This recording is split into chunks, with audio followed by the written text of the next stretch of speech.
chakra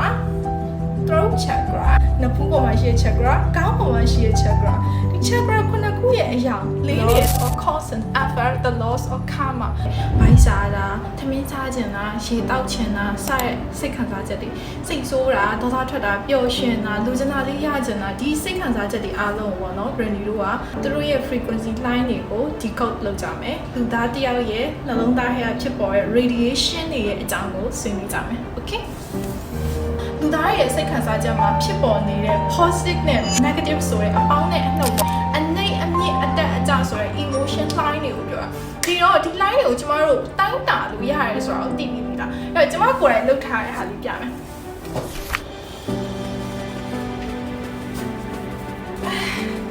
ကျမရဲ့ research လုပ်ထားတဲ့စာပေထဲမှာဆိုရင်နည်းနည်းအရှိတူပြမယ်နော်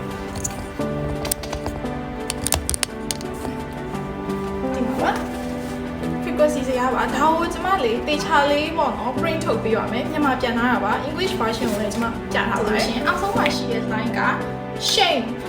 ဆိုတာကမြန်မာလိုပြန်မယ်ဆိုလို့ရှိရင်သူများတကာကိုရှက်ရအောင်လုပ်ခြင်းသူများတကာကိုအရှက်ရအောင်လုပ်ခြင်းဆိုဥပမာကိုကျမဒီမှာတေချာကြီးပေးနေကြမလို့ကိုထင်တယ်တော်တော်များများငငယ်တော့ဘူလီခံခဲ့ရတဲ့သူတွေရှိတယ်ကိုယ့်ကိုဘူလီတာကိုကသွားဘူလီရတယ်အမျိုးမျိုးရှိတယ်ဒါပေမဲ့အဲ့ဒီလိုမျိုးလူတရားရဲ့စိတ်ထဲမှာလူတရားကိုရှက်သွားအောင်လို့ဟဲ့ဝါတုံးမဟဲ့ဂျပူးမဟဲ့ငပိန်မစသဖြင့်ပြောလိုက်ခြင်းက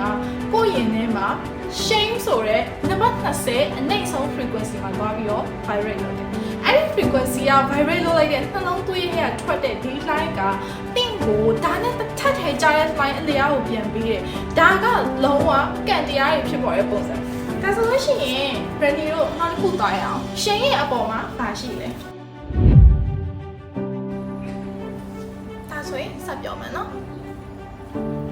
ပွာလေးချုံလာ fear အောက်ဆုံးမှတ်ကနေစပြီးတော့ပြောပြီးသွားပြီဆိုတော့အပေါ်ကနေနောက်တစ်ခုသွားမယ်အဲ့နောက်တစ်ခုကကြတော့ဘာလဲဆို guilt ရင်ထဲမှာရှိတဲ့အပြစ်ဒဏ်နဲ့စိတ်တချို့တွေကတင်ကိုယ်တိုင်လည်းတွေးဖို့မှာပေါ့ကျွန်တော်တို့ကိုယ်တိုင်လည်းတွေးဖို့တဲ့အချိန်လေးရှိခဲ့ဖို့ပဲပေါ့နော်ဒါ spiritual awakening တွေဖြစ်ရင်ဖြစ်နေမှာသိလာတာပေါ့နော်လူတိုင်းကတော့ဘယ်သူမှမွေးကြတဲ့ OS ဆိုပြီးတော့သိလာမှာမဟုတ်အဲ့ဒီမှာကကျွန်တော်တို့ဘယ်လိုမျိုးတွေးခဲ့လဲဆိုတော့တခုခုကိုလုံးလိုက်လို့မအောင်မြင်ဘူးဆိုရင်ငါကအတုံးကြာဆိုတဲ့စိတ်ပေါ့နော်ပြီးတော့နောက်တစ်ခုကကြတော့ကိုအရန်အထင်ကြီးရဲ့သူတွေကြတော့ငါအကောင်းဆုံးလုပ်ရတာကြီးနဲ့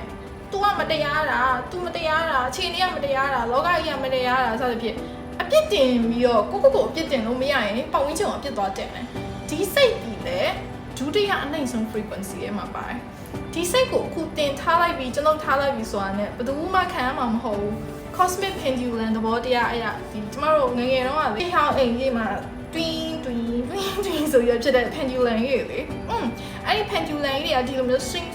swing လုပ်နေတယ်လို့ပဲ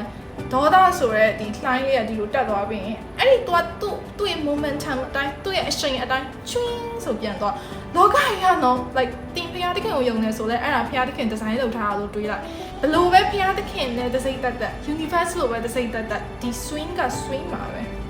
မကောင်းမှုကမကောင်းတဲ့တရားမှုဆိုတာအဲ့ the loss of cause and effect the loss of karma ကံတရားအဲ့လိုသွားတာကံတရားကလုံးဝ random မဟုတ်ဘူးအကြောင်းကြောင့်အကျိုးဖြစ်တယ်ဆိုရဲဒီစိတ်ကလေးကိုကျွန်မပြောပြနေတာဘာဖြစ်လို့လဲဆိုတော့အဲ့ဒီအရာက scientifically proof လုပ်ပြီးသားကျမတို့ရဲ့ဒီ line အလျာ bandwidth တွေသွားတဲ့ဒီအနိမ့်အမြင့်အတက်အကျကသူ့မှာ momentum ရှိတယ်ကျမလေးကိုတုံဆွဲထားရှိကျမကတခုခုဆိုလို့ရှင်တော့ကျမရဲ့ note တွေကိုကျမပုံလေးတွေနဲ့တွားတယ်အဲ့လိုပုံလေးတွေနဲ့တွားတဲ့အခါမှာကျမဘယ်လိုလဲဆိုပို့ပြီးတော့မြင်သာထင်သာရှိရပေါ့ကျမတို့စိတ်ထဲမှာရှိတဲ့ခံစားချက်တွေကကျမတို့ဒီအောက်ဆုံး root chakra နဲ့စတယ်เนาะအောက်ဆုံး root chakra နေပြီးတော့ဒီနောက်မီးညောင်ရိုး chakra နေပြီးတော့ဒီမြို့ပွားရဲ့ငါရှိတဲ့ chakra bite chakra heart chakra